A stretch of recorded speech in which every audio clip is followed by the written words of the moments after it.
find a way to peace. Now, the German government is saying, oh, you can't talk to the Russians. You can't negotiate with the Russians. They don't want to negotiate. But the fact is, it's Germany that doesn't negotiate. It's Europe that doesn't negotiate. It's the United States that doesn't negotiate. Let's look at the facts. The United States and the Soviet Union negotiated the Anti-Ballistic Missile Treaty, signed in 1972. Who broke the treaty? The Soviet Union? No. Russia? No. The United States broke the Anti-Ballistic Missile Treaty.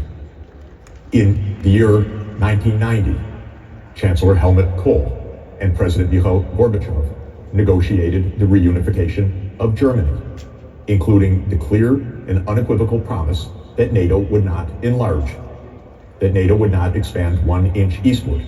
Who broke that agreement? The Soviet Union? No. Russia? No. That was Germany and the United States that broke the agreement.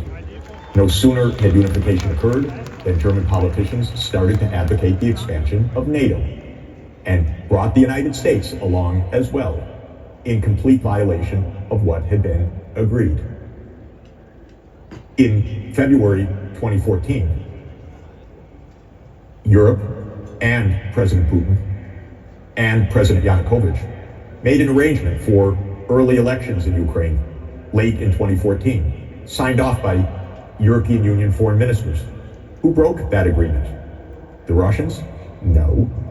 The United States and Europe broke the agreement because the US promoted a coup on February 22nd, 2014. And though it was completely contradictory to what the European foreign ministers had just agreed the day before, Europe snapped into line with the United States. And so the coup was confirmed by the US and Europe.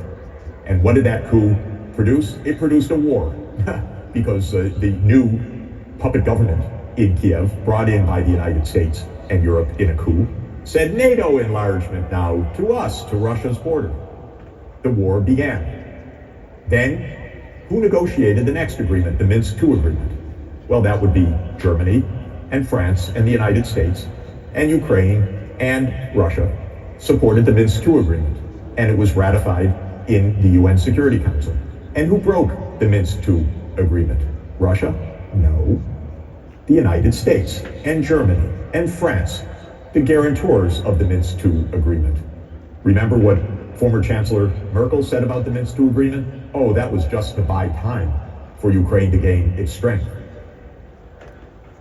Then, in April 2022, when the war escalated with Russia's invasion of Ukraine on February 24th, 2022, within weeks, an agreement was reached between Ukraine and Russia to end the war on the basis of Ukraine's return to neutrality. In other words, no NATO enlargement. Who broke that agreement that was initialed by Ukraine and Russia on April 15th, 2022? Russia? No.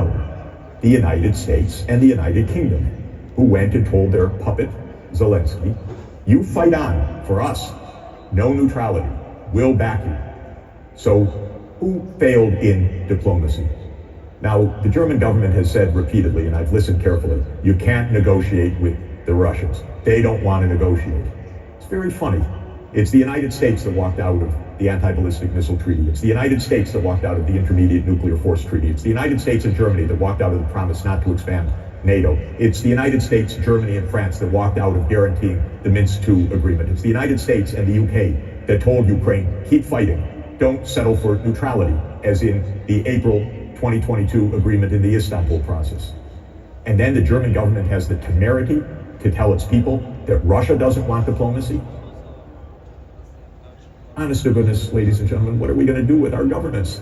They lie to us. They bring us closer to nuclear war. They cheat. They reach agreements that they don't keep. They fake these agreements. They claim that Russia never wants to have diplomacy. How many times has Chancellor Merz tried to speak to President Putin? I think that would be 0. How many times has Foreign Minister Vadaful met with his counterpart, Russian Foreign Minister Sergei Lavrov? I think that would be 0. So your government, my government, Starmer, Macron, want to march us to war without even trying diplomacy.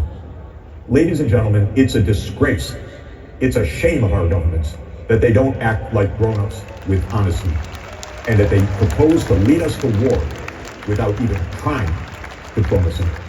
Thank you for standing up for peace. We need diplomacy. Your foreign minister should go to Moscow or invite his counterpart to come to Germany to speak, to discuss the issues of security on both sides, to hammer out in detail security arrangements for Ukraine, for Russia, and for Europe, not to go mindlessly to war that could kill us all. So thank you for doing what we need to do everywhere. We need to regain the voice of the people in our politics. We are led by warmongers, but our nations are people that want peace. So I'm so grateful to you today for your efforts for peace. They are efforts not only for Germany, they are efforts for the whole world to find the path to peace, and we are all grateful for that. Thank you.